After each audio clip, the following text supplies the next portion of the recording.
I do feel like I unconsciously till a point, and now becoming more aware of the fact that I don't like to confine myself when it comes to what kind of music I make or what I write about, or even how I sing it. Sometimes I like to throw curveballs, and it just makes it more fun for me as well to sort of like have a bit of a chameleon-like quality to how I will sing from song to song, so that it's not that intentional, but it is definitely sort of my way of playing. And having fun with what I do is to kind of reinvent and explore my range, and there's really no end to it. So I do that, and then also because I am an actor, I feel like a lot of performance comes into the vocalization.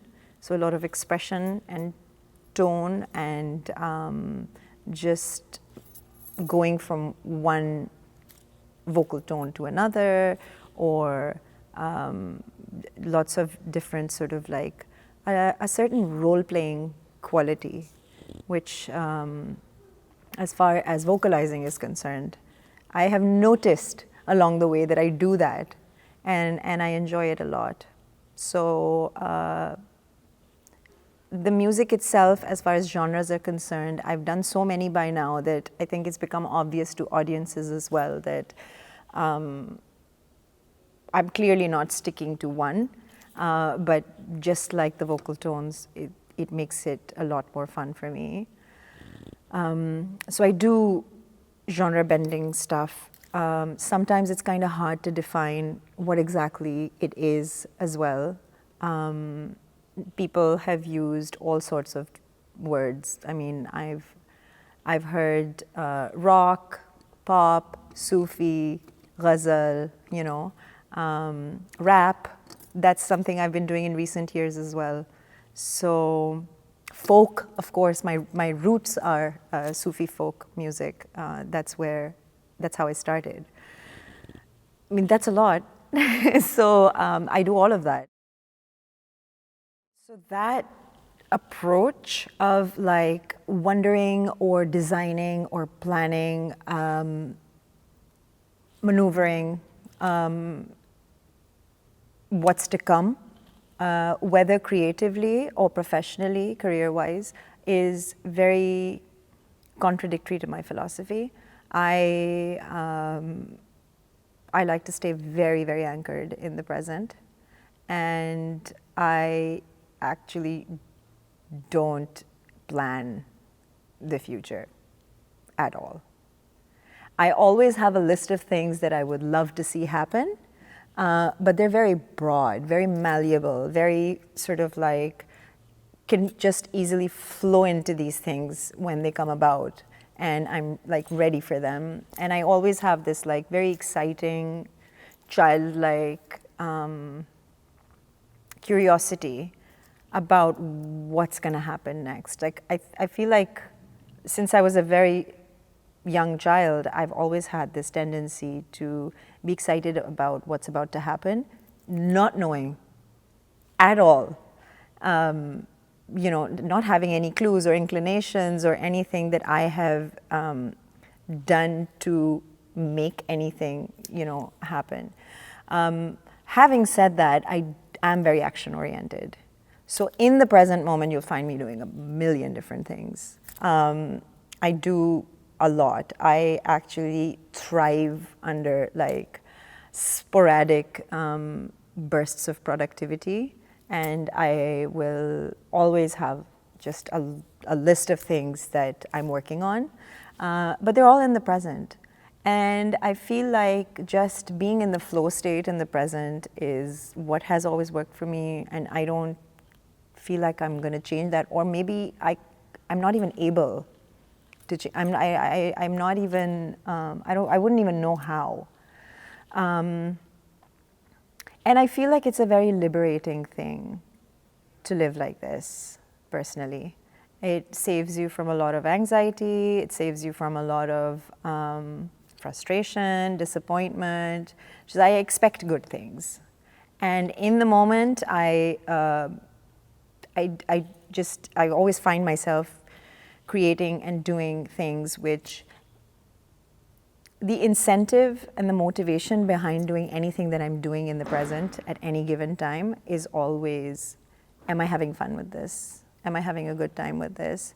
Is it feeling uphill, or is it just sort of like flowing?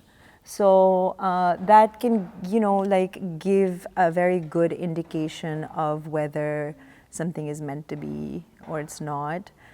And yeah, so I keep it really easy. And that's how I flow. That's how I go, and that's how it's always been. I don't know. Those like pipeline questions, like what's in the pipeline? Of course, I'll have projects. I know next week I have to be there. I have to do this. But I haven't planned it. It comes. I do it. I ask myself, like, what is this making me feel? Like, am I excited about this? Is this fun? Is it challenging? Is it something new? Will I get to do something for the first time? Just stuff that excites me. And if it's a yes for all of those questions, then just get up and go and do it. I am so honored and so happy that this is happening. I've been looking forward to this. This is exactly like one of those things which I was trying to explain. I came here, moved here, came at a really like high point in my career, and I feel like the planners I looked crazy to them. Like when I was leaving, because I was doing everything. Project-wise or just like you name it, like anything that was happening, the bigger it was, the more available I was as part of it. So just to suddenly get up and leave all of that and move halfway across the world, the only thing that brought me here was just that same childlike sort of like leap of curiosity and faith, where like some really awesome things are going to happen. I'm just going to go and do this. I guess you could call it an adventurous spirit. I live by that. Like I am that, and I just try not to curb it. It can get scary, but I think that's where faith comes in. And so to be here at the Aga Khan Museum today, part of this Rhythms of Canada festival, and the show is sold out. It's so wholesome outside right now. I've had so much fan mail since they announced it, saying, we got our tickets, we're ready, like we'll see you there. And it is a bit sort of like wonderful and new for me as well, because I've traveled all around the world, I've performed all around the world, but I've only ever called Lahore my home. And to be completely somewhere else and be performing as a local, because like we have sort of like compartmentalized projects where there are local projects, there are international projects, and they're dealt with differently. And this was kind of like a first for me, because I was like, oh my God, I am not in Lahore, but this is a local show.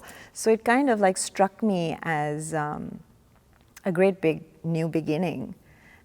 And it's just such a beautiful, prestigious, meaningful venue. I feel like the most important thing about it, yes, it's very beautiful, but I think the most amazing thing about it is what it stands for, the representation, and how beautifully everything is presented with so much sincerity and class and refinement. And it just puts, as far as our culture and heritage is concerned, our identity is concerned, really puts the best foot forward on our behalf.